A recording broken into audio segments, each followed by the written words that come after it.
So I'm super excited to always be able to present this medicine, cacao. It's an amazing heart-centric opener.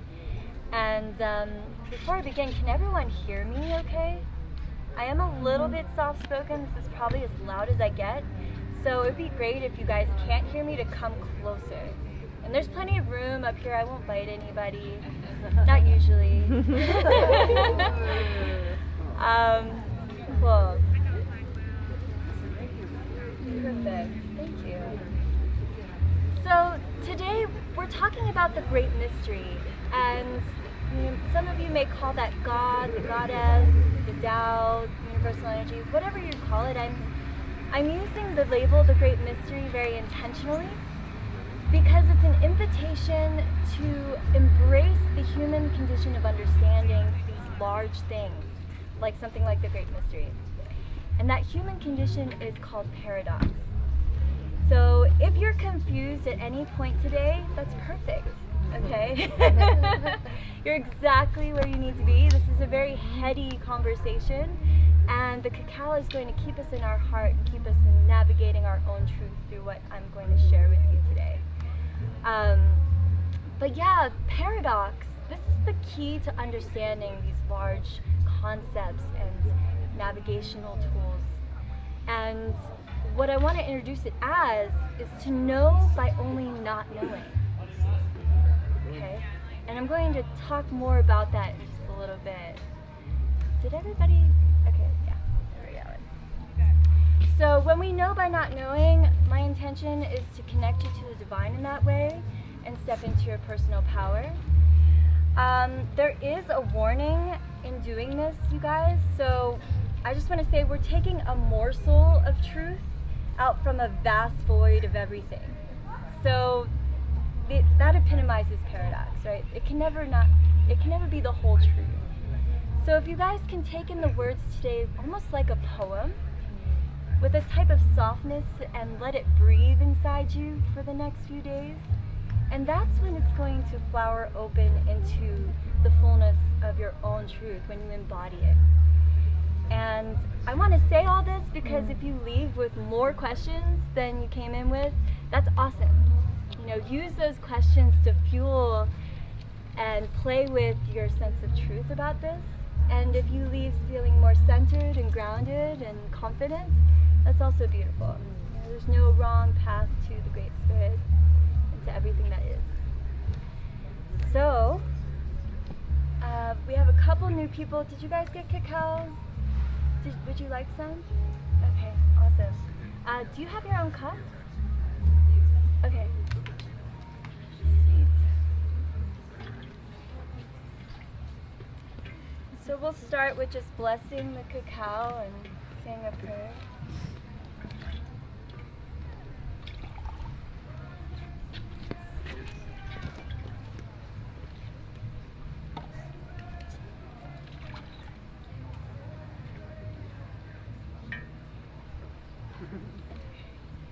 And Sweetie, do you want to pass your cup up? Oh, got filled. Oh, got filled. Cool. Okay, so just taking your cacao in both hands, almost like an offering to yourself. Swirl it around a few times. It's a little cool, so it might have settled. And you can begin to smell and just take in all the experience of it, the colors, the richness, the warmth.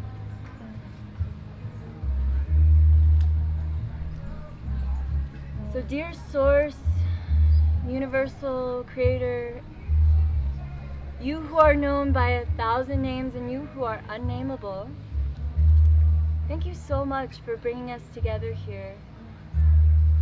Thank you so much for this beautiful plant ally cacao, for the heart medicine wisdom that it imparts to us, so that we may delight and drink in being present, being opened,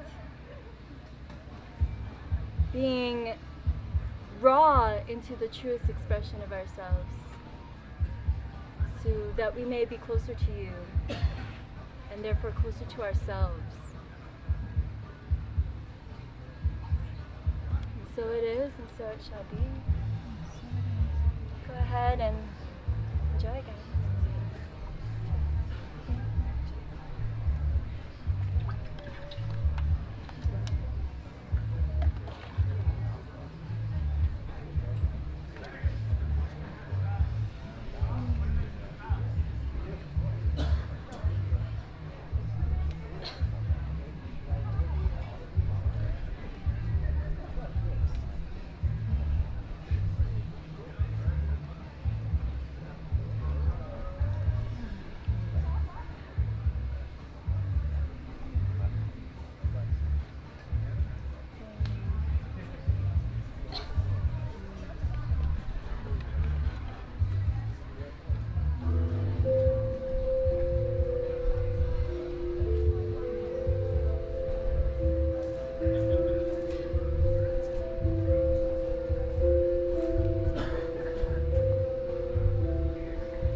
As you sit with the medicine, maybe close your eyes, find the length of your spine, find your breath. Just be with it for a couple breaths. Enjoy.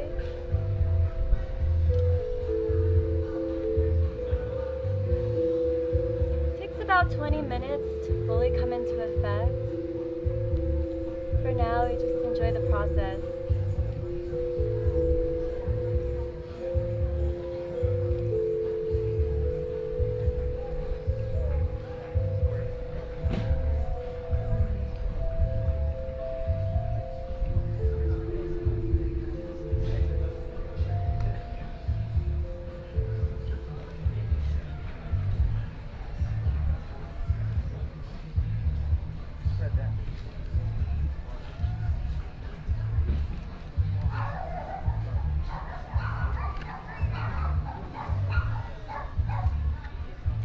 Funny, we were driving in and there's this sign that said, it said, don't hurry, don't rush, don't worry, enjoy the process. If you get anything from today's talk, that's kind of the deal. That sums it up in a really beautiful way. But now to get to a little bit more of a heady understanding, how many of you guys are feeling like this is a pivotal time in history? Yeah. How many of you guys are feeling called to step into your purpose right now? Yeah. How many of you guys are hearing that call from your higher self or from source, but you're feeling a little bit stuck or like you're not sure what your next step is? Yeah, that's almost all of us, right? So that's why I wanted to do this talk with you all today, because when we're aligned with divine energy, it's as if we're resting in something bigger than ourselves. We're in a sailboat that we've built that's just sailing its course by the natural flow of the universe. All the wind is blowing the way that you are desiring it to go. The stream is moving in that direction, but you're really just kind of sitting back and steering and allowing yourself to be led that way. So again, paradox, I'd like to create some tangible steps, that's my intention, so that you can build a relationship with the divine and therefore step into your personal power. For me, that began with understanding first, what is your resistance to your relationship with the Great Mystery? Because the most potent reveal of this talk today, you guys, and I'm going to repeat that, the most potent, the most important reveal is that you are the Great Mystery. You are the Great Mystery. And it's just that we have this inside the jar syndrome. Yeah, it's like we're inside the jar trying to figure out what our ingredients are and what we're labeled. So we're like looking out there, but you can't. The journey needs to start inside. Does that make sense? Yeah. And so what is that resistance? And let's start with understanding this human condition by, I'm going to introduce Priya from Kundalini Yoga. So get really comfortable and also get to a place where you're not going to knock anybody out, because we're going to take up some space. I like to do this on my knees.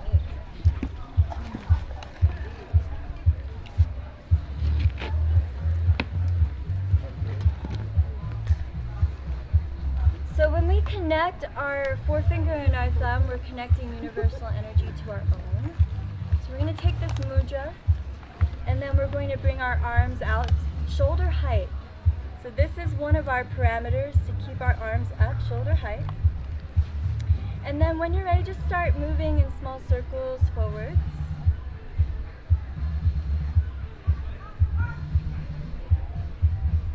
It's simple and yet challenging over time. Just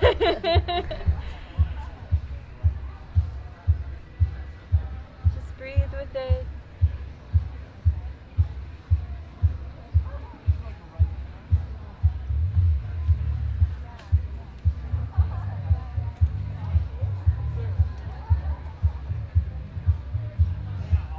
Continue to feel the forefinger and the thumb's connection.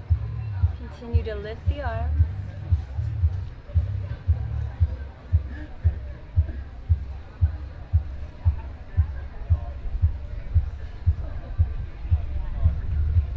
Keep going.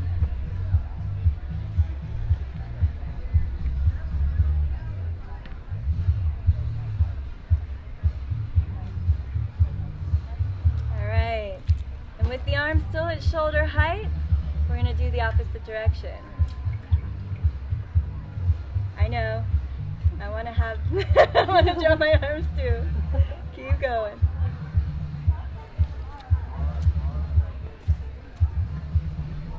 Go at any speed that feels right and correct to you.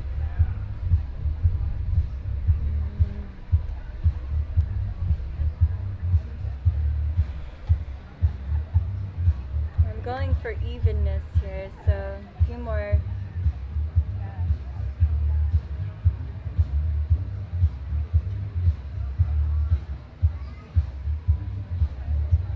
About now, you should start to feel the cacao percolating a little bit.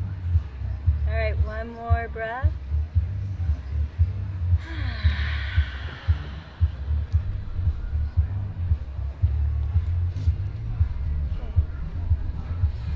So I want to take a few shares. Did you notice your body, or through that process, is there anything that came up for you guys? Resistance. What did that look like or sound like in your head? Oh my God, I can't hold on anymore. Yep. Yeah. Cool. I felt like this curiosity of sensation. Ooh, I like that. Thank you. I felt myself closing in. Ah, you felt yourself moving. Yeah, like just compressing my heart. And so I heard, heart open. Keep your heart open. And then I did a deep breath, and then I felt the cacao. So.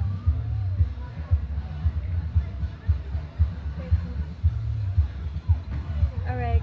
So there's no judgment in what I'm going to ask you guys next.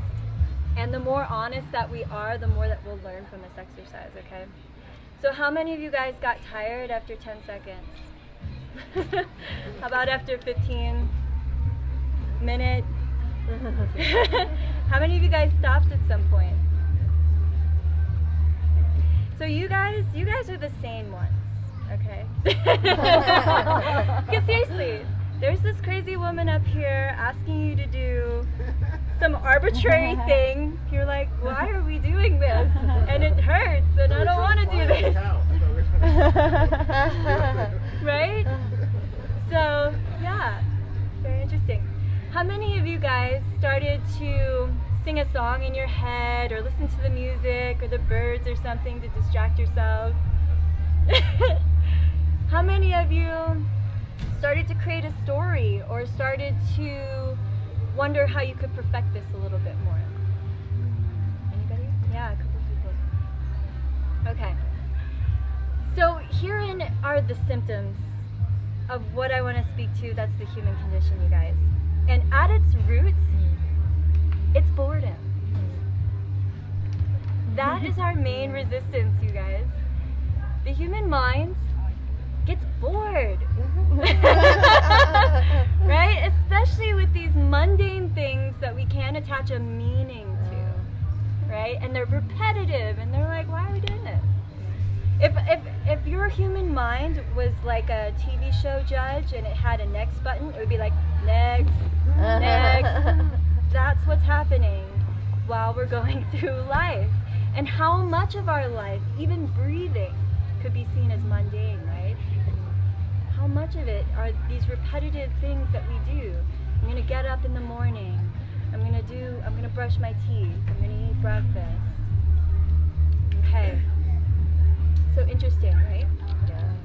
Now, what I want to say about boredom, let me just find my notes here so I don't forget anything.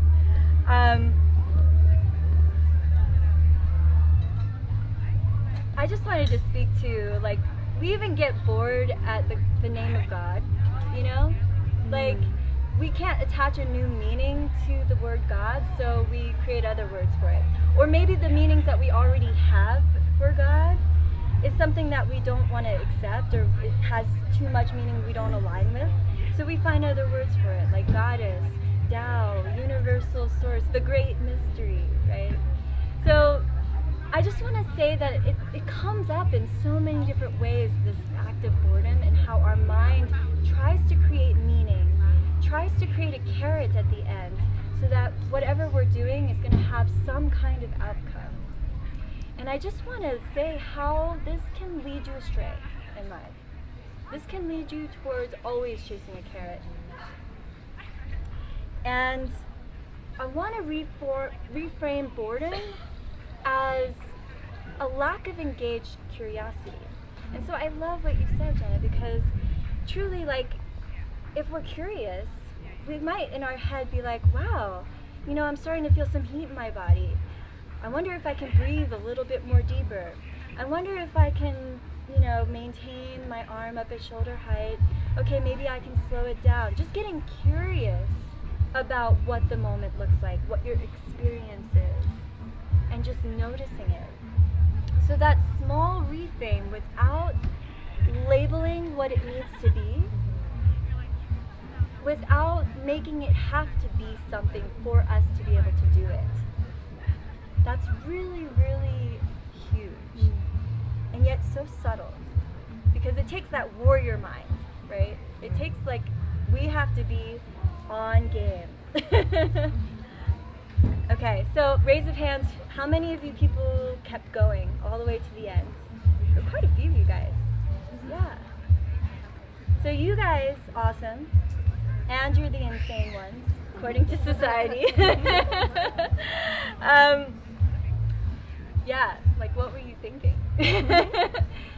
I think maybe that you weren't thinking. So when we're in that no mind place, where can we go? Or maybe it was the curiosity of, where can I be in this moment that goes beyond what I think is possible, even? So that's a really beautiful seed of power. And that's what we call the zhi, or the will, in Chinese medicine. It's that place that engages you past convenience, past what you think is possible or what you think it needs to be, past a prescription or a limitation. Okay. Have I lost anybody yet? Is this making sense? Okay, cool. So, sum it up. We need to practice boredom. That's not what you guys wanted to hear, is it? But, you know, boredom, we can channel it through a practice, something like yoga, meditation, wherever it is that you have enough time to go through a repetitive exercise and be still in it, to be empty through it, so that you know truly what is. Because if you're constantly pushing the next button, then you're not ever really attaining a sense of truth. You're just always moving in your mind. So, huge. Okay. also to sum it up, you know, let's face it, we all love going on vacation. We all love the journey, right? But we have to do the work to build the boat, to have the journey. And all of you guys raised your hand saying that this is a really pivotal time in history. We're sailing some crazy waters right now. Do you guys agree? Yes. So it's more important than ever to spend that extra time building a sturdy vessel for your experience, building good sails. Okay, you don't have to know where you're going yet. You just have to do the work of building. So I want you guys, if you want to close your eyes, we're going to go on a small journey right now. And I want you to imagine that you're on a shoreline, and across this vast expanse of water, it might be an ocean or something like that, or a river, you see your beloved and you want to go to your beloved. So you can do two things. The first thing is you can set sail and try to go directly to your beloved as straight as the crow flies. The second thing that you can do is you can go with the force of nature and allow nature to flow you to your beloved. It might take more time. So let me ask you guys, which one is your first impulse?